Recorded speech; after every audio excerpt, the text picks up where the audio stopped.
Chapter 17, Nutrition During the Growing Years, Screencast 5. This screencast is focusing on children as eaters. The preschool years are the best time for children to start a healthful pattern of living and eating, focusing on regular physical activity and nutritious food. In the United States and Canada, children and teens tend to be fairly well nourished. However, there is room for improvement. For example, very few meet the recommendations set by MyPlate. Figure 17.7, this is actually a food plan, a daily food plan based on MyPlate for preschool-aged children.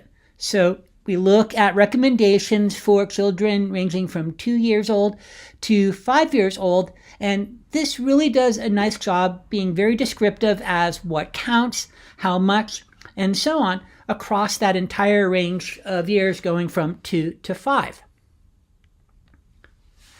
Children that are at the greatest risk for nutritional inadequacies include those with poor eating habits, vegans, as we've addressed already, plan diet carefully to include nutrients best obtained from animal sources, those from limited resources.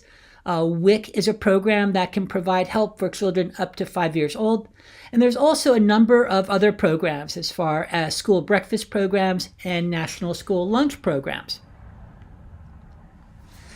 Children tend to have rather erratic appetites that are based on growth patterns. Negative results occur when children are actually bribed, forced, teased, or tricked into eating. So these are things parents and others that are working with children should really stay away from. Should teach children to listen to their hunger and satiety or signals of fullness. Also, mealtime should be a happy, social, enjoyable, and fun time for children in particular. Now, children have very small stomachs. So now the strategy to account for this is offer smaller meals. 6 meals which actually help meet their nutrient and calorie needs and also keep their blood sugar levels high enough. Breakfast and healthy snacks are especially important. A serving size for children is equal to approximately 1 tablespoon per year of age. Below is an overview of some standard energy needs for children.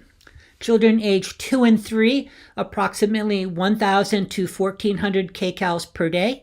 Children 4 and 5, 1,200 to 1,600 kcals per day. Children age 6 to 8, 1,200 to 2,000 kcals per day. Older, 1,600 to 3,200 kcals per day. Now, preferences begin to actually be established very early on. They should aim to expand familiarity and acceptance of new foods. Children are more willing to try new food if served with calm, supportive approach, and the adult is willing to try. Try the 1-bite rule. Let children make some decisions and involve them in preparation. It may actually take a large number of exposures, 15 to 20, before the child actually accepts the food. Table 17.6, this is actually a pretty expansive table that talks about food-related traits, behaviors, and skills of preschool children. So once again, we're looking at children ranging from 1 to 5 years old, and I'm not going to go through this entire table. On the review sheet, I will specifically address which traits, behaviors, and food preparation skills I would like you to concentrate on that are coming from this table. Now, there are a number of challenges that can be encountered at mealtime. One are called food jags. Those are when children demand the same meal 3 times a day for a week or more. Typically, this does not pose any nutritional problem unless the food is high in sugar, fat, or sodium. The jag actually lasts more than a few weeks, and the best strategy here is to serve the demanded food. If the child refuses to eat, do not overreact. Children very rarely starve themselves. Have the child sit at a table for a while to see if they become interested. You should not nag, force, or bribe child to eat, as tension can contribute to future eating problems. Now, there are a number of potential nutrition-related clinical issues that children may face. Constipation, a common cause of constipation in children, includes too little fiber, too much milk, and not responding to the urge to defecate. To prevent this, children over the age of 1 should consume approximately 14 grams of fiber per 1,000 kcals, drink plenty of water, and keep milk intake down to 16 to 24 ounces daily. Obesity. This is a frightening statistic. Approximately 1/3 of school-aged children in the United States are overweight.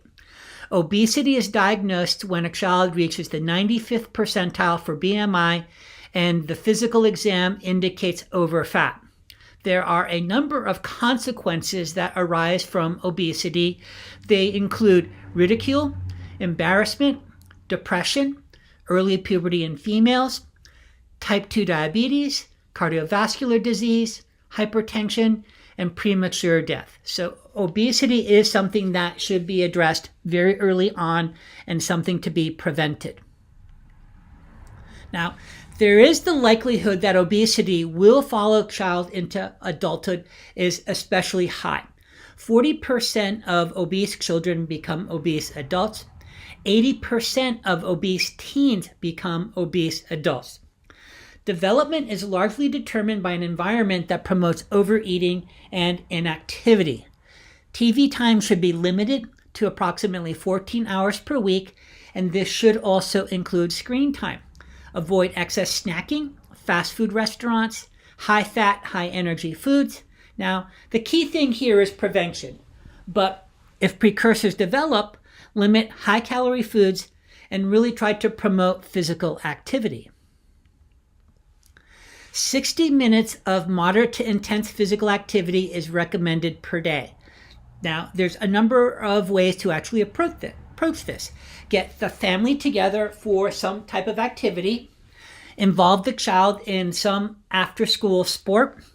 Stop mindless snacking by only allow eating at the kitchen table, never eating in front of TV, and portioning food onto a plate or bowl.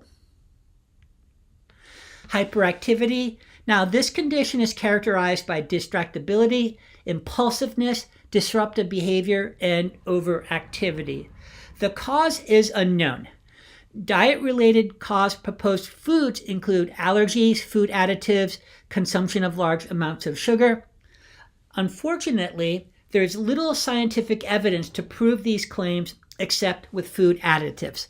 So the other topics such as allergies and sugar have not been shown to actually play a role in hyperactivity in children.